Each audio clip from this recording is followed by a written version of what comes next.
মাটির এই ডুপ্লেক্স বাড়িটি 1823 সালে জমিদার শান্তাপ্রসাদ রায়ের বাবা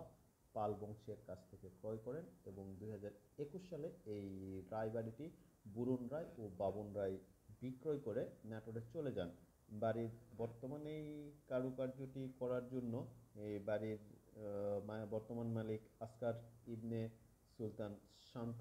নওগাঁর নিয়ামতপুর থেকে ৮০-৮৫ বছরের বৃদ্ধ দ্বিজেন বর্মন সহ ২০ সদস্যের একটি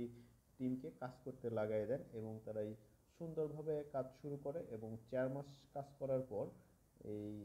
দ্বিজেন বর্মন অসুস্থ হয়ে গেলে স্থানীয় কারিগররা ২ বছর পরিশ্রম করে বাড়ির বর্তমান এই সৌন্দর্য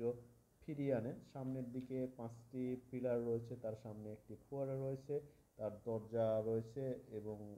অন্যান্য যে কারুকাজগুলো রয়েছে, রঙের ব্যবহার রয়েছে,